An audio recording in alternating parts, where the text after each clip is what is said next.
PV Narasimha Rao గారి టైంలో వచ్చినాయి. అయితే కొన్ని రక్షణలు పెట్టాడు పివి నరసింహారావు గారు, అవన్నీ కూడా తీసేశారు. ఇప్పుడు రైల్వే ల్యాండ్ దాన్ని ఏ పేరన్నా పెట్టండి, దానికి పీపీపీ అనండి, లేకపోతే వేరే పేరు పెట్టండి. రైల్వే ల్యాండ్లన్నీ కూడా అక్రమంగా ప్రైవేట్ పెట్టుబడిదారుల చేతుల్లోకి వెళ్ళిపోతున్నాయి.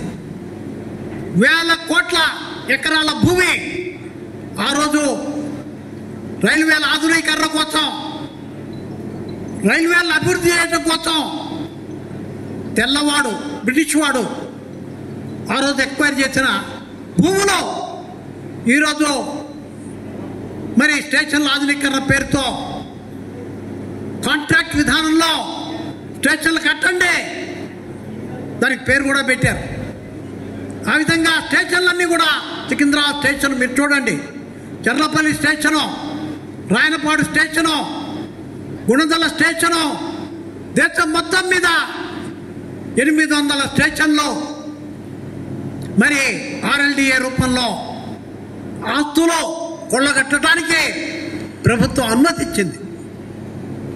ఇది కాకుండా ఉద్యోగాలు మన రైల్వేలోనే మనం 6000 మంది ఖాళీలుంటే 6000 ఖాళీలు భర్తీ చేయాలని మనం రైల్వే బోర్డుకి రాస్తే 1689 మందిని మాత్రమే ఫిలప్ చేయండి అని రైల్వే బోర్డు ఆదేశాలు జారీ చేసింది. అంటే 5000 ఉద్యోగాలు సుమారుగా ప్రైవేట్ పరం అయిపోతున్నాయి. ఇలాంటి పరిస్థితులు ఈ రోజులు ఉన్నాయి.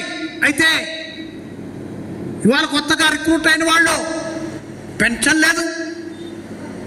రేపు ఈ కార్మిక చట్టాలు అమలు అయితే పని గంటలు లేవు. రేపు మీ ఉద్యోగానికి రక్షణ లేని చట్టాలు తీసుకొస్తారు. ఇలాంటి పరిస్థితుల్లో మనం కొట్టుకుంటున్నాం. జెండాల మధ్య కొట్లాట, కులాల మధ్య కొట్లాట, మతాల మధ్య కొట్లాట, భాష మధ్య కొట్లాట, హిందీయా, తమిళనాడా, తమిళమా, తెలుగా, దీని మీద కొట్లాట. మనలో విభజించి మన రకరకాలుగా జెండాల మధ్య విభజిస్తున్నారు, కులాల గుణంగా మనం విభజిస్తున్నారు, మతాల మధ్య మనం విభజిస్తున్నారు, కేటగిరీల మధ్య మనం విభజిస్తున్నారు. ఇలా చేసి ట్రేడ్ యూనియన్ మూవ్మెంట్ని నిర్వీర్యం చేసి